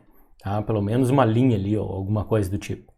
Tá? Então, tem algoritmos que fazem esses controles. Tá? A ideia é evitar o entupimento de vias de comunicação em virtude de atrasos. Tá? E importante é que vocês saibam que esse controle de congestionamento é diferente do controle de fluxo. Tá? Uma coisa é uma coisa, outra coisa é outra coisa. Tá? Controle de fluxo é geralmente numa conexão física. Tá? Controle de congestionamento é geralmente numa conexão lógica. É diferente. Tá? Então, o controle de congestionamento envolve política das camadas de transporte de rede de enlace de dados. Tá? É bem complexo isso. Tá? Quando a gente vê o IP, eu vou mostrar um pouquinho para vocês como que é feito esse controle de congestionamento. E ele age sobre os algoritmos de roteamento com informações dos atrasos das tabelas de roteamento. Tá? A técnica é impedir que o congestionamento se torne pior, tá? É chamada de controle de admissão. A admissão é quanto um dispositivo recebe de pacotes. Né? Nesse caso, ele permite roteamento alternativo para áreas críticas, tá? Onde está ocorrendo o congestionamento. Então, geralmente desvia, né? Como se fosse o desvio do tráfego, né? Para outras áreas. Se tiver um caminho alternativo, manda para o caminho alternativo. Mesmo que esse caminho seja mais atrasado, mais demorado, não seja o ideal. Tá? Ele pode dizer que o caminho ideal está congestionado, então manda para um caminho mais longo, mas que chegue no destino sem passar pelo congestionamento. Tá? Nesses algoritmos são utilizados geralmente o que a gente chama de flags, né, que são bits, né, de advertência nos pacotes. É uma informação que é colocada dentro do pacote, dizendo, o último encaminhamento aqui por esta linha aqui está sofrendo, né, congestionamento. Tá? E são utilizados também pacotes reguladores, que são pacotes tipicamente que não contêm dados específicos, são pacotes que medem, por exemplo, atrasos e verificam congestionamentos. Esses são chamados pacotes reguladores. Ok? Bom, outro serviço, o último, né, na camada de rede, é o endereçamento lógico. Tá? O uso de endereçamentos lógicos são importantes para determinar, então, o destino de um pacote. Tá? Muitas vezes, também é importante colocar nesse pacote o remetente, ou seja, a fonte do pacote. Tá? Então, normalmente, né, quando a gente tem comunicação bidirecional, tá? O dispositivo A mandou informação para o dispositivo J. E aí passou por uma rede bem complexa, por múltiplos roteadores. Tá? O dispositivo J recebeu essa informação. E digamos que o pacote que o A mandou seja um pedido de informações. Quer dizer que o J vai ter que mandar no caminho, vai ter que mandar um pacote de volta para o A, né? Bom, e então ele tem que conhecer o endereço do A. Tá? Então por isso que é interessante, e geralmente nessas redes mais complexas a gente tem a identificação do destinatário e da fonte. No inglês, destination, source. Tá? Outros protocolos usam esquemas de endereçamento semelhantes. Tá? Tem alguns que às vezes talvez não seja tão interessante saber quem é a fonte. Né? Pode ser que só o destino seja interessante. Tá? Eu falei para vocês dos esquemas de comunicação ou dos métodos de comunicação mestre-escravo, né? Mestre-escravo é o mestre que controla a comunicação. Logo, se ele faz um pedido para o escravo, é importante determinar qual escravo que ele está perguntando. Já quando o escravo responde, é óbvio que ele está respondendo para o mestre, não para um outro escravo. Então, talvez não seja interessante saber a fonte, ok? Só curiosidades, né? Bom, No endereçamento lógico, tudo depende da quantidade de dispositivos que se pode ter na rede e da complexidade da lógica de rede, tá? Para determinar qual é o tamanho desse endereço lógico, geralmente em bits, né? Tá? Então depende muito, ok?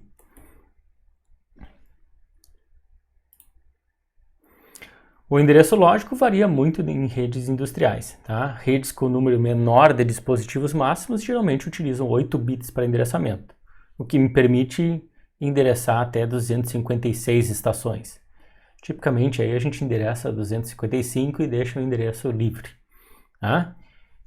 Isso é o comum, mas já é bastante dispositivos, né? 256. Mas em algumas redes talvez precise mais, tá? Algumas redes locais utilizam endereços IP na versão 4. Esses são formados por 4 bytes, 32 bits, tá? O que obviamente dá bem mais possibilidade de endereçamento. No caso aqui, 4 bilhões de hosts, mais de 4 bilhões de hosts, vocês podem ver pelo número aqui, ok? Bom, com o crescimento da internet, talvez esses 4 bilhões sejam pouco, tá? Por isso que o IP tem uma versão nova agora do IP, não é tão nova assim, mas é uma versão mais nova que a 4, que é a versão 6, tá? Que em vez de 32 bits são 128 bits, e aí dá 3.4 vezes 10 na 38 possibilidades de endereçamento de dispositivos, tá? A gente vai ver mais sobre o IP com seus endereçamentos mais adiante nesse curso, nessa disciplina, ok? Então vai ser uma videoaula um pouco mais para frente. Bom, vou fazer algumas demonstrações porque eu acho que é interessante vocês saberem, né, tá? Que existem mecanismos de endereçamento lógico bem conhecidos, né? No computador que vocês provavelmente tenham ou estão vendo esse vídeo ou têm a possibilidade de mexer, tá? Tem como vocês verem sobre comandos, né? Tá? No Windows ou no Linux, tá? Relativos a endereços lógicos, tá? E aqui os comandos, então, ipconfig, routeprint, traceRT e ping. Vou mostrar um pouquinho para vocês aqui, então. O ipconfig no Windows, né, te dá informações, então, de endereçamento IP, tá? Aqui no meu caso, tá? Eu estou conectado na minha rede em casa aqui, né, tá? Com endereçamento com tecnologia Wi-Fi. E aqui está o meu endereço IP versão 4. Esse é o endereço local, tá? Então, pessoal, vocês não vão conseguir acessar, não se preocupem, eu posso divulgar isso aqui sem problema. Tá? Então, meu computador aqui está com endereçamento local e o endereço normalmente é 4 bytes aqui que estão representados da seguinte forma: 192, 168, 1, 161. E o endereço IP na versão 6 é um pouco mais longo, vocês podem ver aqui. Ok? Como eu falei para vocês, lá tem o tal do gateway padrão, tá? Aí vocês têm como descobrir mais ou menos o que é, lendo um pouquinho mais aí, mas um pouco eu já falei o que o gateway faz, tá? O interessante aí tem o comando, então, routeprint, tá? Ele me mostra, então, quais são as rotas que estão cadastradas, né, tá? No meu computador, tá? Então vocês podem ver aqui, ó, para endereçamentos de rede que ele conhece, tem algumas rotas, tá? Que ele sabe para quem enviar, né? Tá? Então no computador de vocês também vai ter, né? Geralmente no computador que é o FIM, né? Tá? Então geralmente o meu computador aqui não encaminha mensagem para ninguém, né? Não encaminha pacote para ninguém, tá? As rotas elas são mais simplificadas. Mas se vocês pegarem as rotas de um roteador, por exemplo, o roteador da casa de vocês, vai estar mais complexo, tá? Do que essas rotas aqui. Certo? No meu aqui aparece bastante coisa até, tá? Porque tem várias interfaces de rede aqui, às vezes eles colocam várias interfaces aqui, vocês podem ver com os números diferentes, né, de endereço IP, né? Ela tem então uma placa do VirtualBox aqui, uma placa virtual do VirtualBox, tem internet, tem Wi-Fi, tem o Hamashi, né, tem outras coisas, então provavelmente ele mostra mais coisas aqui do que um computador simples que só tem uma interface de rede, ok? Outro comando interessante, que a gente vai ver mais para frente também, é o traceRT. Aí aqui eu vou colocar traceRT, tá? E vou colocar um site aqui da universidade, então, na qual esse curso, né, essa disciplina está vinculada, que é o FSM. Se vocês fizerem trace RT, o FSM BR, ele vai printar aqui, né, tá, os intermediários, né, que tem na comunicação entre o meu computador, tá, e o servidor, né, que tem a página do UFSM, aqui, então www.ufsm.br. Vocês podem ver aqui, né, que, bom, obviamente aqui o primeiro passo, os dois primeiros passos, na verdade, são roteadores da minha casa aqui, né, daí depois tem o meu provedor da internet, né, aí provavelmente chegou em algum provedor geral do Brasil, né, que está na Embratel, tá, em algum momento aqui vai chegar no servidor da UFSM. Tá? Vocês vão vendo aqui que tem vários saltos, né? 1, 2, 3, 4, 5, 6, 7, 8, 9.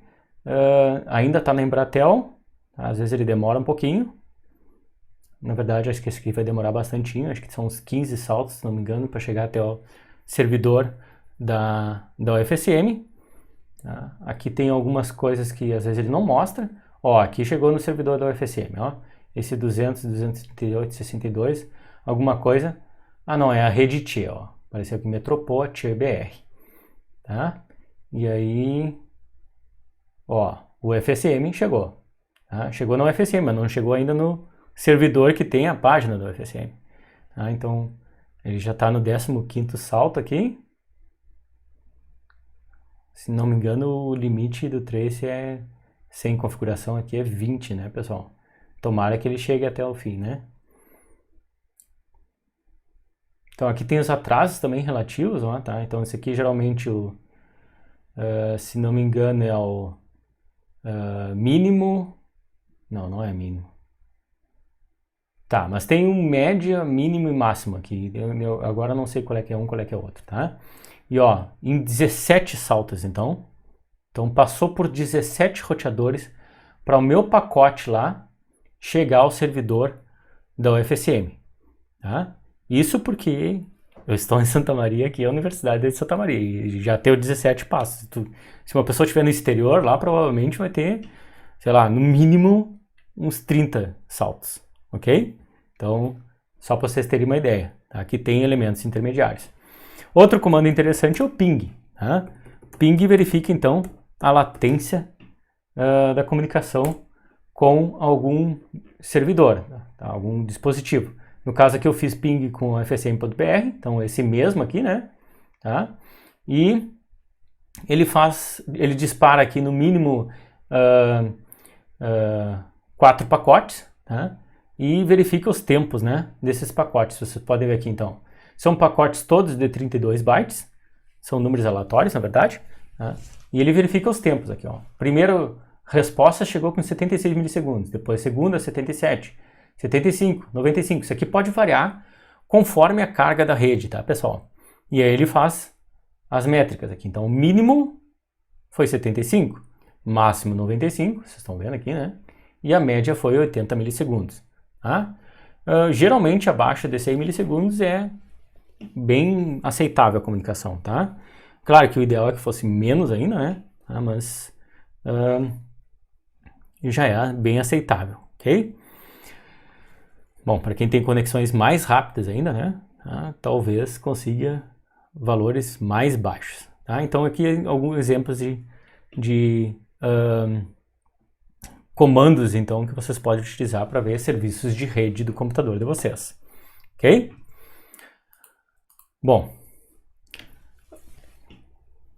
obviamente, né, que a camada de rede, ela, assim como a camada de enlace de dados, ela lida com uma estrutura base, tá? A estrutura da base é diferente da estrutura base da camada de enlace de dados. Na camada de enlace de dados, a gente chama a estrutura base de gerenciamento da camada de enlace de dados de quadro, tá? Na camada de rede, a estrutura base é pacote. Então, cuidem bem essas nomenclaturas, tá, pessoal? Que é bastante importante, tá? Então, às vezes até eu me atrapalho um pouco nessas nomenclaturas, mas é importante, né, que vocês tenham em mente, então, que sempre que alguém fala pacote, é porque é uma estrutura de rede. Tá? Já quando fala quadro, é uma estrutura de enlace de dados. Tá? Então é importante que tenha isso em mente. Então, um pacote contém informações como endereçamento lógico do pacote, destino e possivelmente também origem, controle de roteamento e congestionamento. Tá? Controle de roteamento aí comum é contador de hop ou temporizadores, o que a gente chama de time to live. Tá? Até apareceu lá no... Aqui, né? Vocês estão vendo esse TTL é o time to live. Tá? E flags indicando o caminho, se o caminho está congestionado ou não. Tá? Então isso é comum colocar no pacote informações relativas a esse serviço. Também colocar informações de identificação desse pacote. Lembra lá que eu comentei lá no algoritmo flooding que tem isso, né? Essas informações são adicionadas à carga útil de dados do pacote, que a gente chama de payload, tá? Em campos que compõem o grupo chamado de cabeçalho do pacote. Então o que a gente vai ter é, tipicamente, essa estrutura aqui, então. Um pacote é um conjunto de informações que contém um cabeçalho com os serviços da camada de rede. Que serviços? Esse aqui, como eu falei, endereçamento lógico, controle de roteamento, identificador de pacote. Tá? E esse pacote transporta uma carga útil, que é chamada de payload.